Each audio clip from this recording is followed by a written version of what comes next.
Olá, meus amados irmãos e amigos ouvintes do programa A Voz da Profecia. Desejo uma boa noite a todos. É um grande prazer estar novamente com vocês para compartilhar a palavra do Senhor.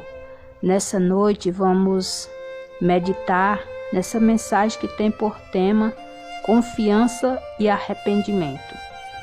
Vamos ler aqui no capítulo 3, Salmo 3, que é a confiança em Deus na adversidade. Então o salmista Davi, ele confiou em Deus na sua adversidade. Diz assim: Senhor, como tem crescido o número dos meus adversários, são numerosos os que se levantam contra mim. São muitos os que dizem de mim, não há em Deus salvação para ele.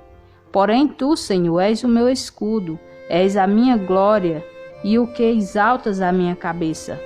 Com a minha voz clamo ao Senhor, e ele do seu santo monte me responde. Deito-me e pego no sono, acordo porque o Senhor me sustenta. Não tenho medo de milhares do povo que tomam posição contra mim de todos os lados. Levanta-te, Senhor, salva-me, Deus meu, pois feres nos queixos a todos os meus inimigos, e os ímpios quebram os dentes. Do Senhor é a salvação, e sobre o teu povo a tua bênção. Amém. Esse salmo Davi escreveu quando fugia de seu filho Absalão. Já imaginou um pai fugindo do seu próprio filho?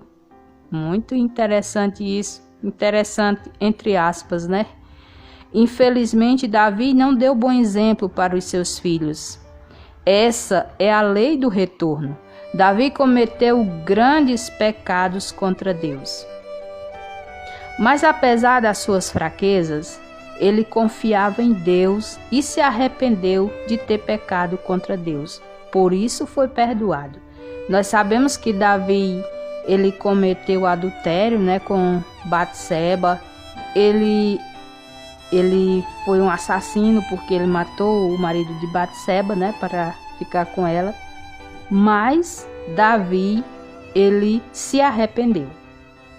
Davi fala que cresce o número dos seus adversários e dos que o que julgava, né, por causa dos seus pecados, dizendo que não há salvação em Deus para ele. Está no verso 1 e 2. Davi também diz que Deus é o seu escudo. Escudo naquela época era armas que eles usavam nas batalhas, nas guerras. O povo de Israel não dispunha de muitas armas. O exército inimigo, os filisteus, era quem tinha muitas armas, mas Davi confiou no escudo que não o colocaria em risco, o Senhor Deus dos exércitos. Davi tinha um relacionamento pessoal com Deus.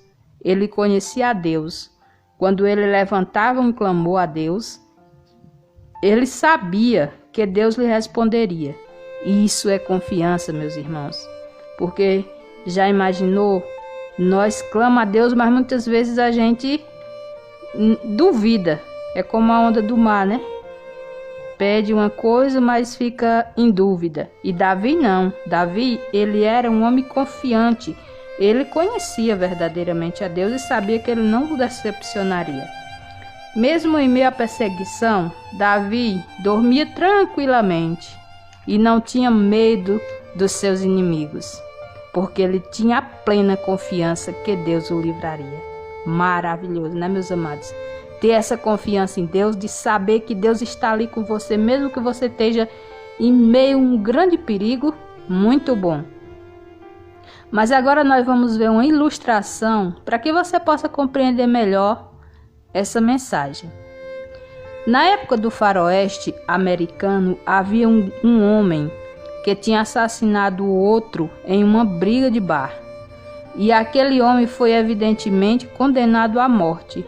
A forca, né? Naquela época era dessa maneira.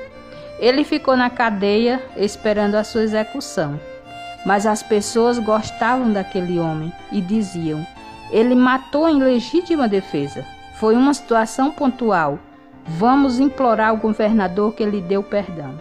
E muita gente escreveu para o governador pedindo: liberte este homem, liberte este homem.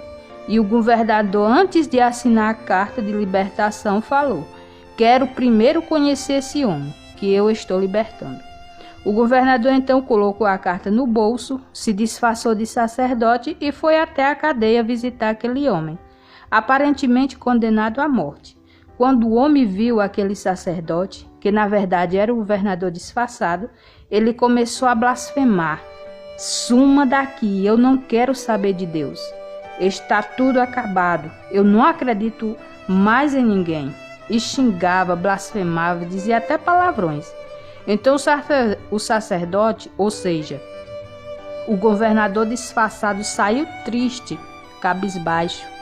E depois o carcereiro falou: você está ficando louco? Você perdeu sua única chance de ser liberto. Ele falou: como assim? Aquele sacerdote que você mandou ir embora era o governador e ele estava aqui para libertar você. No bolso dele estava a sua carta de perdão.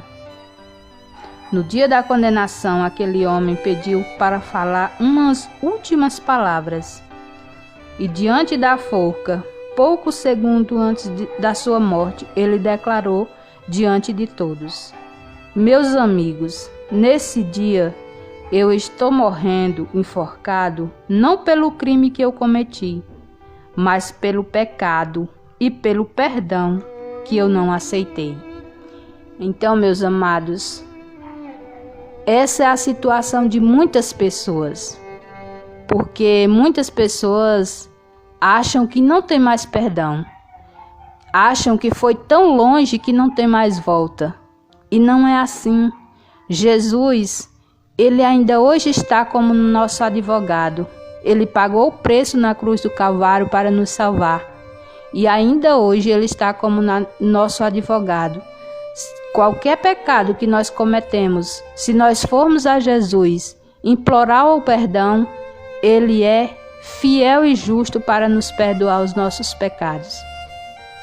Então, muitas pessoas estão se perdendo porque não estão indo a Jesus com coração humilde, com coração contrito, com coração arrependido. E nós precisamos, meus amados, nos arrepender, confessar os nossos pecados a Jesus, porque todo dia nós pecamos, mas nós precisamos ser um pecador confesso, estar confessando, pedindo perdão, se humilhando diante de Deus. E nessa noite você tenha a certeza que o seu pecado, Deus, ele perdoa. Basta que você se humilhe diante dele e peça o seu perdão. Porque Jesus já pagou o preço na cruz do Calvário por nós. Ele nos dá esse presente de graça, porque ele já pagou, né, esse preço. Mas nós precisamos receber. E para receber esse presente, nós precisamos nos arrepender, confessar os nossos pecados e ter uma transformação de vida. Porque não adianta aceitar Jesus, aceitar o presente de Jesus e viver da mesma maneira. Nós precisamos ter uma mudança de vida. E nessa noite, o meu apelo para você que ouviu essa mensagem é que você se arrependa enquanto é tempo, porque o tempo está próximo. Jesus está voltando. Os sinais estão todos aí, se cumprindo todas as profecias. Então se arrependa. Amanhã poderá ser tarde demais. Então hoje é dia de salvação.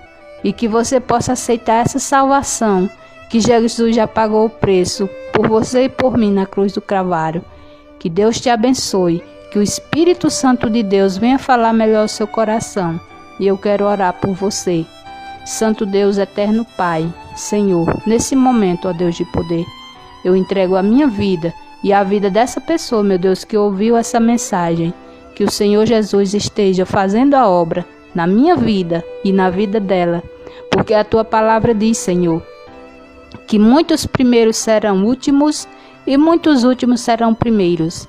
Então, se hoje eu estou firme na rocha que é Jesus Cristo, amanhã pertence ao Senhor.